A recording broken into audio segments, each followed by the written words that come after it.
I watched Heated Rivalry. And I have a lot to say. I have a lot to say on that front. Obviously, it's gut-wrenching in the best way, okay? It took me a while to watch it because I think when there's an initial reaction to something like that, anything like that, that's like, oh my God, you have to watch. Odds are I'm not watching that shit. Also, my tastes are very like, if I'm in a gothic mood right now, pretty much that's all I'm watching. I was like, you know what? I'm taking a break this week. I have not taken a week off since probably August of 2024. So I'm on a hiatus right now. This is the one thing that I'm doing this week. And I was like, you know what? Let me go ahead and sit down and watch this gay show. I'll watch the gay show. I love the gays. I might as well sit down and see what they're doing. Gut-wrenching, obviously. But like, so everyone was right. Like, it is such a good story and it's so deeply romantic. And can I say something that half of you bitches are going to be mad at me and half the other of you bitches are going to agree? Okay? In the crowd of you bitches, half are split. Okay? This story and the reason why it works is because it's a grumpy ex-sunshine trope from fucking Wattpad. Are you mad at me? Is it not? For all of my fanfiction girls, this is a grumpy ex-sunshine trope, meaning one of the characters is, grumpy, like hardened to the world, cynical, everything's a joke. The other one, deeply earnest, okay? Lightness. Everything is very positive and like, it feels things very deeply, is very joyous, okay? Who's my bias? Can anyone fucking guess? Yeah, you guessed it. It's Connor's story. Can anyone? Yeah, it's actually Ilya. Holy shit. Yeah, that's actually my bias. That's my bias. I'm gonna get one of those little K-pop playing card things with all the like, it's got Miffy on it and it's just him. Like, it's literally actually gonna be Connor's story. Yeah, that's my bias. Oh my God. Hi! Ah! That's my bias. I'm front row at the Hudson Williams Connor story meet and greet. Ah! That's literally me.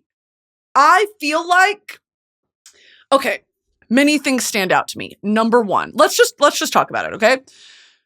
Number one, when Shane gets in the elevator after that like kind of distant hookup, all right? They hooked up and he goes to text, "We didn't even kiss."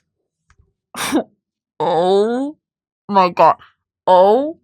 When he's in the elevator and he's like trying to text him because he wants to talk to him so desperately. And like, it was sex, but it wasn't like fulfilling and connective in the way that their sex usually is. And he's got his head against the elevator door and he's like, "We didn't even kiss." Backspace. I literally said, "Oh my God."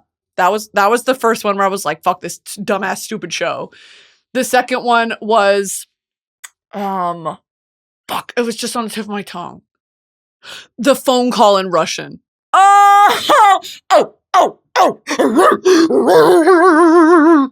That bitch, if this was a motherfucking fan fiction, you remember on Wattpad, when a section like that would happen, I'm literally like, my voice is going out. I'm so excited.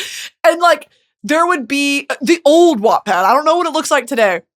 At the end of like a gag paragraph or a gag chapter, you could leave comments and it would literally say like 4,000 comments. But a bitch, on the original After, at the part, and if you've read After, you know the part, when that's all revealed, that thing had like 45,000 comments. And it was so fun to scroll through and be like, because it was the equivalent kind of to like TikTok comments today, where they were so funny and they were so topical and so like valid reactions, relatable reactions. I genuinely, during that conversation where they're on the phone and he's saying how he really feels in Russian, I was like, what I would give to me watching Heated Rivalry seeking community, like what I would give to read the comments section under this as a fan fiction, like what the girls are saying. Oh my God. It was just, and Shane, it doesn't even matter. Like, it didn't matter what Ilya was saying. It was just listening to his voice and like the emotion in his voice. And when he says, "I love you" in Russian, bitch, I almost fell out. I almost fell out. Damn. Okay. And here's my hot take. Okay. Sure. Shane Hollander, Ilya Romanov, yay, don't give a fuck. Scott Hunter. That shit, that whole, like, was it episode 3, episode 4, where it's all about their story? I genuinely was like, I'd watch a spinoff show of just them. Literally just them. Fuck the other two. I like them. Oh my God. And when he kissed them, ice! Wow.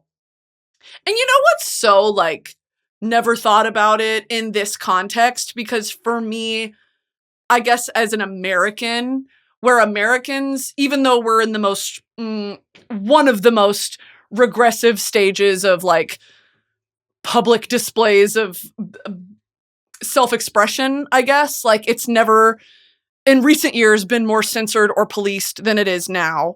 In recent years, it's like we made such historic landmark changes when it comes to DEI or with the legalization of gay marriage, like all of these things that felt so irreversible. And now here we are with Roe v. Wade overturned, with like the fucking Gestapo knocking on the doors of American families. It's just like, we are in such a regressive state that it's scary to think about this in that context. But I kind of mean before that, like, well, 2016, Trump was elected. I mean, like, and when this story is set, 2016, 2017, the idea of a gay hockey player, like, kissing his partner on national television, it shouldn't be that gag. Like, that, in my, maybe this is my naivete speaking, but that's not that gag. It's like, yeah, love. How is that any different than kissing your wife or your girlfriend or what? It's just like, what a historic moment. You want to celebrate that with the love of your life.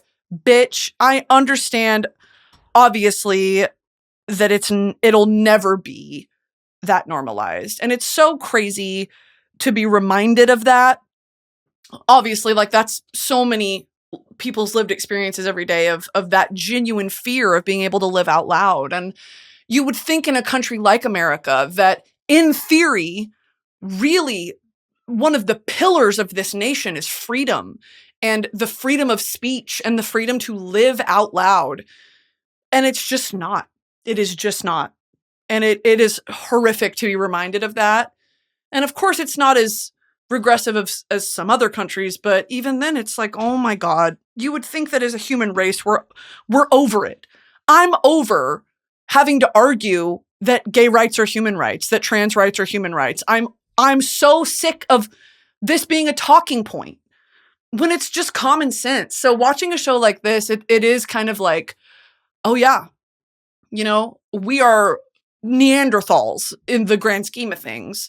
How this is so off-putting and like really hard for some people to grasp. And I know it's a TV show, but of course it's a TV show modeled off of real life and real politics and whatever. So that was just, you know, something that is this really important undertone of the whole show of, here are two young gay men afraid of the repercussions of living out loud. And I think that's also why this show is so red hot right now, is because it's like, for so many people, it's seeing love on an equal footing, you know, where it's not a man and a woman having a weird power imbalance or having a toxic relationship.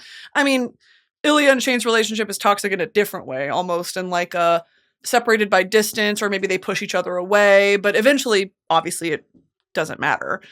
It just, you know, I understand why people are so addicted to this show. I enjoyed it. Obviously, it made me sob at certain parts. And I need a spinoff of Scott Hunter. I need one. Okay, that's my Heated Rivalry review. I give it 9 out of 10 stars. Very excited for season 2.